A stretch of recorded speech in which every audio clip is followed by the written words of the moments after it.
अस्सलाम वालेकुम नाज़रीन, मेरा नाम अली रज़ा है और आप देख रहे हैं कराची टुडे। कराची के अहम इशूज़ के ऊपर बात की जाती है प्रोग्राम के अंदर। आज एक अहम इजलास जो है वो हुआ है, रुकन असम्बली हैं उस्मान इंजीनियर उस्मान साहब, और साथ साथ कायमा कमेटी के चेयरमैन भी हैं। कच्ची आबादियों का एक मामला है, हर बार डिस्कशन में आता है, इसके हवाले से इजलास हुआ है। इजलास में बहुत सारी चीज़ों के ऊपर सवाल उठाए गए हैं, कंसर्न अथॉरिटीज़ के हवाले से भी बातचीत हुई है। बताया गया है कि जनाब जो ये कच्ची आबादियाँ कायम हैं उनकी तादाद को डिस्कस करते हुए ये बताया गया है कि जी इधर जो सहूलियात है वो उसका फुकदान देखा जाता है, और बहुत सारे मामलात के ऊपर आइंदा पेशरफ भी आएगी सामने। इसके ऊपर क्या मज़ीद बात हुई है और इजलास के अंदर अभी क्या फ़ैसले होंगे अनकरीब, इसके ऊपर बात करेंगे। हमारे साथ रुकन असम्बली सैयद उस्मान साहब, हम कोशिश करेंगे उनसे भी बातचीत हो, और साथ साथ अली कमाल साहब हैं, रियल एस्टेट एक्सपर्ट हैं। हम चाहेंगे कि पहले इनसे गुफ्तगू की जाए।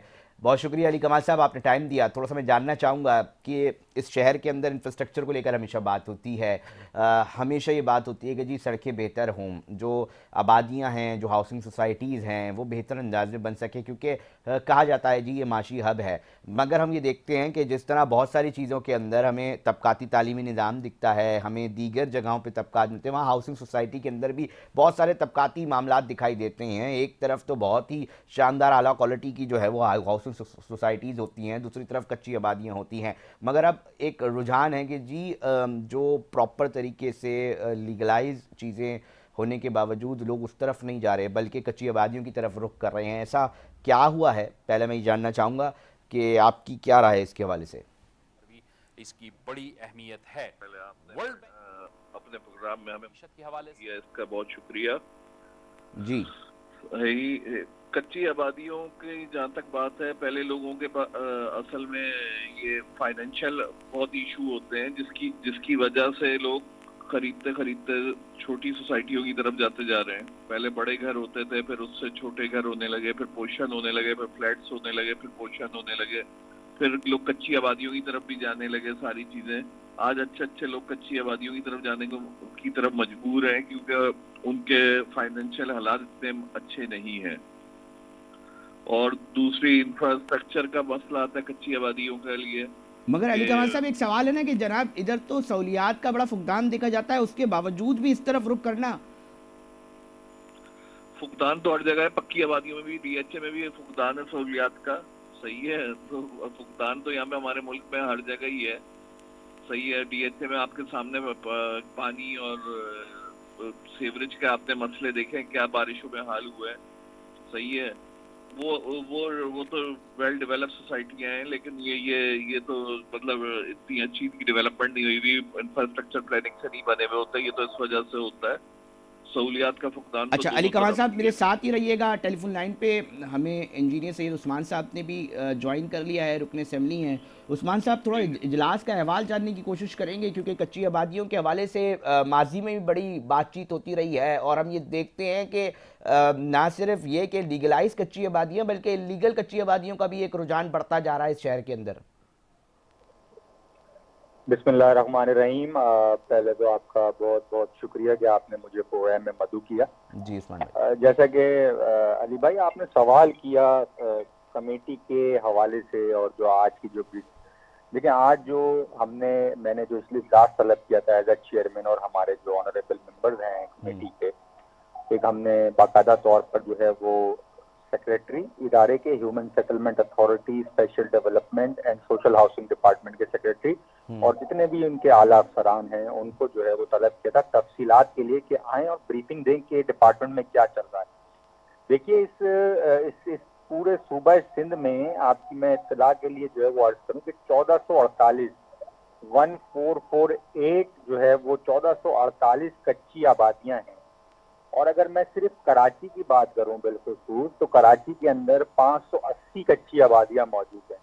देखिए भाई, एज पर जो है वो आपके मेट्रोपॉलिटन सिटी कराची जो है वो एक आपका माशी हब है। यहाँ पर पाकिस्तान भर से लोग आते हैं। इंडस्ट्रियल जो है वो आपका जोन है, ये हब है, यहाँ पर आते हैं लोग, यहाँ पर सेटल होते रहे। लेकिन बदकिस्मती ये है कि ये इदारा 1927 में कायम होता है कच्ची आबादी के नाम से, जो ह्यूमन सेटलमेंट अथॉरिटी के नाम से आज जो है वो जाना जाता है। इस कच्ची आबादी की जो 34 साल या 33 साल से 40 साल की अगर आप लगा लें 4 डिकेड, एक भी आबादी, कच्ची आबादी जो है वो मॉडल की सूरत में जो है वो नहीं हो पाई। आपका इंफ्रास्ट्रक्चर जो है वो तबाह हो गया, बर्बाद हो गया। जब हम इनसे सवाल करते हैं कि भाई हुकूमत आपके साथ कितनी सीरियस है, तो इदारे के अफसरान जो है वो हाथ छाड़ते हुए नजर आते हैं और कहते हैं कि कोई कुछ भी नहीं हुआ। आपको मैं माजी में लेके चलूं कि 2016 में जब पाकिस्तान पीपल्स पार्टी के सीएम सिंध मुराद अली शाह साहब, जो आज जो है वो सीएम आज भी मौजूद है, 2016 में उन्होंने सबसे पहला इनिशिएटिव ये लिया था कि हम कच्ची आबादियों को, 100 कच्ची आबादियों को जो है वो एज अ मॉडल टाउन बनाएंगे। अच्छा। आज मैंने जब ब्रीफिंग में सेक्रेटरी से सवाल किया कि भाई 8 साल का अरसा हो गया, कितनी आबादियां कच्ची जो है वो मॉडल बन गई हैं, लोगों को इंफ्रास्ट्रक्चर अच्छा मिल गया है, कच्ची आबादी रहने वालों को वो जो है वो एक जो है वो एक अच्छा घर उनको मिल गया है रहने के लिए, एक कराची में एक अच्छा इंफ्रास्ट्रक्चर डेवलप हो गया या सूबे में एक अच्छा इंफ्रास्ट्रक्चर डेवलप हो गया। तो उनका जवाब ये था कि एक भी कच्ची आबादी हम मॉडल नहीं बना सकते। क्यों नहीं बना सके उस्मान साहब, क्यों नहीं, क्या वजूहत है, क्या देखिए, रुकावटें हैं? रुकावटें ये हैं, तरजीहात में एक तो शामिल नहीं है, और दूसरी चीजें ये हैं कि ये इदारे सिर्फ और सिर्फ, देखिए मैं आपको एक मिसाल बताता हूँ। दुनिया में स्लम आबादियां आपकी जो है वो कन्वर्ट हो रही हैं, इनका जो है वो जो हुकूमत सिंध की जो तरजीहात हैं वो इसमें शामिल ही नहीं है। अभी आपको मैं एक और नॉलेज में डालता जाऊं कि वर्ल्ड बैंक ने आपके जो है वो कराची शहर का दौरा किया है, और जाहिर सी बात है वो कोई पैसे लेके तो दौरा करेंगे नहीं, वो तो इंटरनेशनल यूनिवर्सल लेवल के ऊपर जो है वो आपके जो है वो उसके सारी चीजों का मुआयना करते हैं। उन्होंने मुआयने के बाद कहा कि ये कच्ची आबादी तो कच्ची आबादी, आपका पूरा कराची जो है वो 60% कच्ची आबादी पर, 60% कच्ची आबादी। एक सेकंड मेरे नाजरीन, दोबारा उस्मान साहब मैं तकलीफ दूंगा, मतलब आप कह रहे हैं कराची का 60% जो सिलसिला है वो कच्ची आबादी में मुंतकिल हो चुका है। इदारे के आला अफसरान कह रहे हैं, ये कह रहे हैं कि कराची 60%, हम आज ये क्लेम करते हैं कि कराची अर्बन सेंटर है, लेकिन इस मौजूदा सिंध हुकूमत ने इस कराची को 60% स्लम में कन्वर्ट कर दिया है। उनके मुआयने के मुताबिक इस कराची को 60% वो डिक्लेयर करके चले गए कि ये तबाह हाल है इंफ्रास्ट्रक्चर, ये कच्ची आबादी है। मैं कच्ची आबादी को तो कच्ची आबादी कह ही नहीं रहा, आप कच्ची आबादी में तो जा ही नहीं सकते। कच्ची आबादियां सिर्फ इन्होंने इसलिए रखी हुई हैं कि ये यहाँ पर हर साल पीएसडीपी के नाम से अरबों रुपए का फंड एलोकेट करते हैं, कोई यहाँ पर सवाल नहीं करता, कोई यहाँ पर जवाब नहीं देता। शरीफ लोग रहते हैं, मजदूर तबका यहाँ पर रहता है, 14-14 घंटे मजदूरी करता है, उसको क्या पता पीएसडीपी फंड क्या होता है, उसको क्या पता प्रोविंशियल एडीपी क्या होती है। अरबों रुपए का फंड सालाना तौर पर यहाँ पे फाइलें घुमा दी जाती हैं, और कच्ची आबादी भी कहने को अपना वोट बैंक भी कहता है, और उनको बोलते हैं कि हमने आपको घर फराहम किया हुआ है। लोग, मैं आपको फिगर दूंगा अली भाई, आपके कराची का लैंड एरिया 3527 किलोमीटर स्क्वायर का रेडियस एरिया, और अगर हम डिस्ट्रिक्ट मलीर की बात करें, district Malir 2160 kilometre square land area acquire करता है, जो कराची के एरिया का 62% है। बाकी दीगर डिस्ट्रिक्ट जो है वो आपके 38% जो है वो एरिया एक्वायर करते हैं। लेकिन बदकिस्मती यहाँ पर है कि आपके पूरे सूबे सिंध में 26,000 एकड़ के ऊपर कच्ची आबादियां मुहित हैं। 26,000 एकड़। 26,000। अच्छा उस्मान साहब देखिए, एक सवाल ये पैदा होता है, एक सवाल ये भी पैदा होता है उस्मान साहब कि मेरी बात अली भाई, फिर आप सवाल कीजिएगा, मैं आपको एक और अलार्मिंग की बात बता रहा हूँ। इस 26,000 में से सिर्फ कराची में पता है कितना लैंड एकड़ एरिया कच्ची आबादी पर मुहित है? जी जी बताइए। 16,000 एकड़। 16,000 एकड़, इट मीन 64 किलोमीटर स्क्वायर। आपका सिर्फ जिला, आपको मैं मिसाल दूं, आपका डिस्ट्रिक्ट सेंटर है ना, डिस्ट्रिक्ट सेंटर जिला वस्ती, जी जी, जिसको आप 2017 की सेंसस के मुताबिक कहते थे कि सबसे ज्यादा आबादी वाला शहर बिल्कुल है, वो सबसे ज्यादा आबादी का जिला है। आज डिस्ट्रिक्ट ईस्ट है, उसका रकबा जो है 69 किलोमीटर स्क्वायर है। तो 64 किलोमीटर स्क्वायर पे मैंने आज मीटिंग में इनको कहा कि भाई आप पब्लिक प्राइवेट पार्टनरशिप को क्यों नहीं फरोग देते, आप जो है वो आप क्यों नहीं देते। जब मैंने social housing department low cost housing scheme, मैंने कहा भाई कितनी low cost housing scheme conceive की है कच्ची आबादी ने, तो आपको मजा आएगा कि टोटल 800 घर भी 8 साल में देने में जो है वो ये अथॉरिटी कामयाब नहीं हुई है। 80 गज के घर भी गरीबों को देने में कामयाब नहीं हुई है। जो बची कुची कच्ची आबादियां हैं उसमें भी इंफ्रास्ट्रक्चर का तबाह हाल है। अम्यूनिटीज नाम की नहीं है, बुनियादी सहूलियात से जो है वो ये आबादियां जो है वो फारिग तहसील है। तो ये सारे के सारे मसाइल का जड़ है पूरा डिपार्टमेंट। जैसे मैंने तो आज मीटिंग में ये भी कहा कि भाई ये तो इमरजेंसी के लिए होना चाहिए। एक कराची के अंदर जो डेवलप सिटी होना चाहिए उसके अंदर कच्ची आबादी का काम किया। कच्ची आबादी को तो रोकने के लिए लोक हाउस हाउसिंग स्कीम को आपको परवान चलाना चाहिए, आपको गरीबों को घर प्रोवाइड करना चाहिए। बदकिस्मती से रोटी कपड़ा मकान तीसरा जो है वो इनका जो है वो नारे का एजेंडा तो है, लेकिन अल्हम्दुलिल्लाह जो है वो जो फिगर्स हैं जो मैंने आपको प्रोवाइड की, अभी मैं सारी तो नहीं आपको प्रोवाइड कर सकता, लेकिन इंशाअल्लाह अगली दफा मैंने मीटिंग जो है वो बुलाई है। हम कोई सवाल करते हैं यहाँ पर, जैसे केडीए है, आपका वाटर बोर्ड है, केडीए ही वाटर की लाइन भी डाल रहा है, केडीए रोड भी डाल रहा है, केडीए सेवरेज भी डाल रहा है। हम किसी और इदारे से इतने कश्मकश का शिकार है। जब हम कच्ची आबादी से सवाल करते हैं, कच्ची आबादी कहता है वो तो रेवेन्यू के पास इख्तियारात हैं, रेवेन्यू से बात करते हैं तो रेवेन्यू बोलते हैं रेलवे के पास इख्तियारात हैं। तो अगली मीटिंग में मैंने जो है वो ये बात कही है कि तमाम जितने भी अफसरान हैं, जितने भी लैंड ओनिंग डिपार्टमेंट हैं हमारा, चाहे वो केडीए हो, एमडीए हो, एलडीए हो, गोटाबाद हो, कोऑपरेटिव हो, रेलवे हो, केपीटी हो, कोऑपरेटिव हो, जितने भी और दीगर भी, उन सब के अफसरान को तलब कीजिए ताकि ये इदारों की जो अंदर की चपकल्लस है इसको हम जो है वो एक्सपोज कर सके और आवाम के सामने रख सके। अच्छा भाई, मसला बेसिकली है क्या? जब हमें मसला पता नहीं चलेगा, हमें मर्ज पता नहीं चलेगा, तो उसका इलाज हम कैसे करेंगे? तो ये आज की रुदात थी जिसमें जो है वो हमने जो है। अच्छा उस्मान साहब, एक सवाल ये पैदा होता है कि वो कहते हैं जनाब लोग हैं जी महंगाई बढ़ गई है, ये मामला है कि इसलिए कच्ची आबादियों की तरफ रुख हो रहा है और सस्ती कोई घर उनको दस्तयाब हो जाए, हर इंसान का ख्वाब होता है, या ये कोई पॉलिटिकल मामला एक मुनज़्ज़म अंदाज से आप समझते हैं?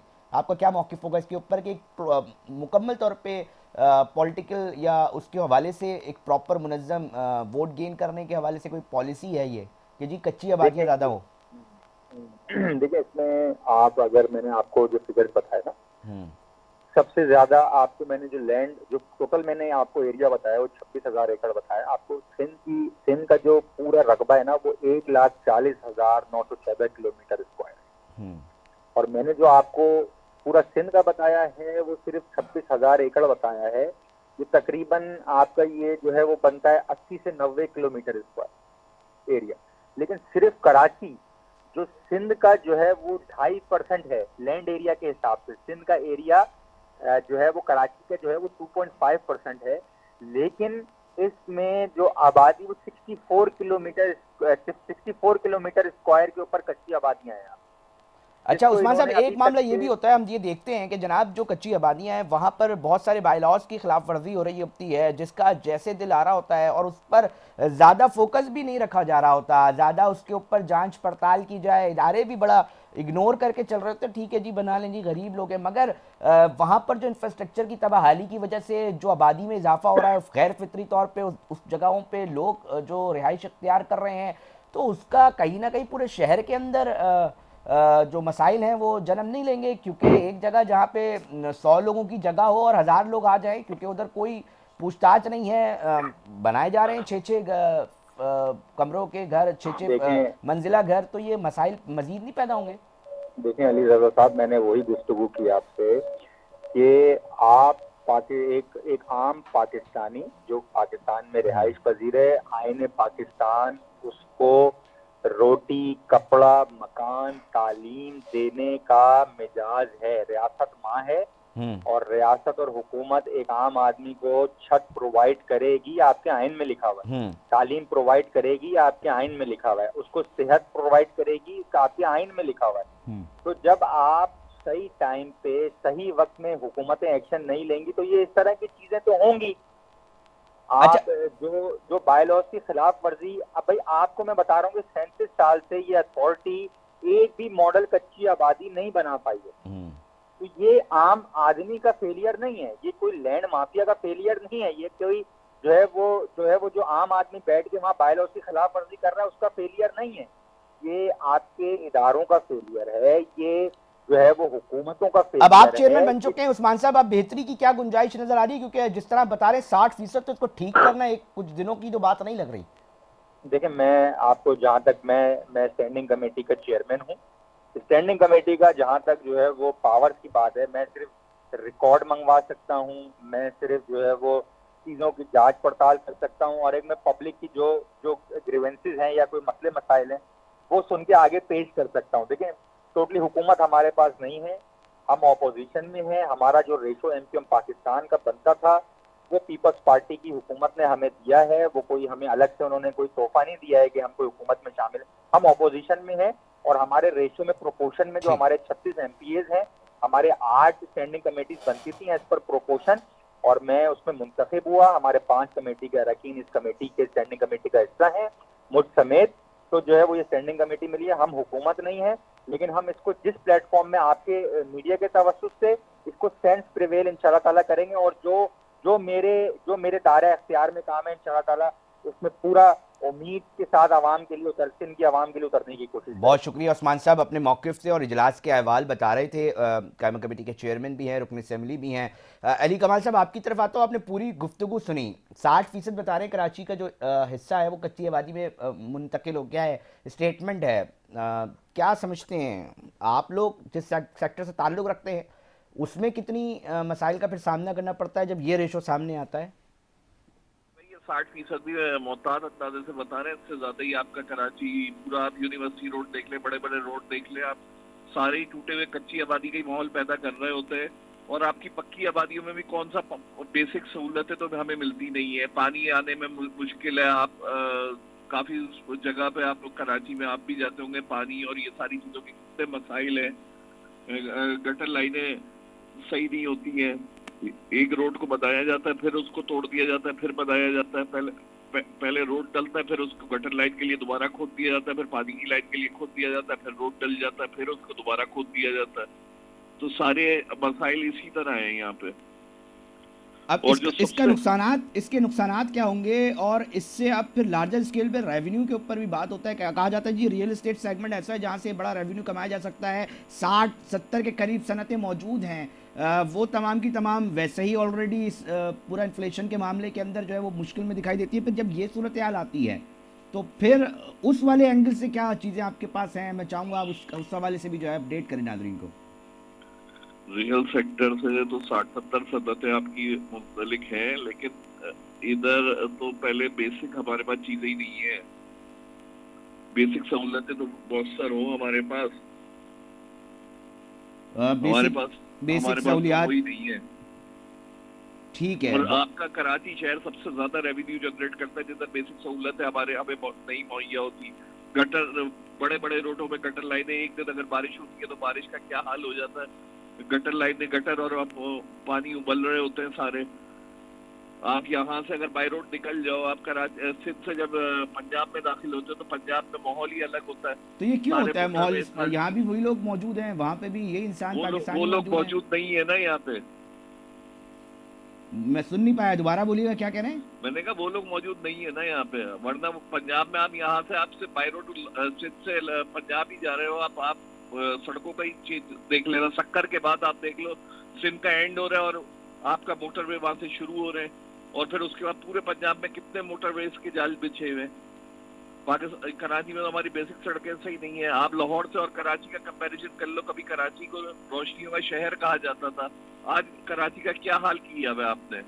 कराची में बेसिक सड़कें सही नहीं है। लाहौर में एक जगह की आप किसी इलाके को उठा लो, वहाँ की सारी सड़कें बनी हुई होती है। ठीक है अली कमाल साहब, बहुत शुक्रिया अपना मौक़िफ़ देने के लिए। सैयद उस्मान साहब बहुत शुक्रिया, रुकन असम्बली थे, कायमा कमेटी के चेयरमैन भी थे।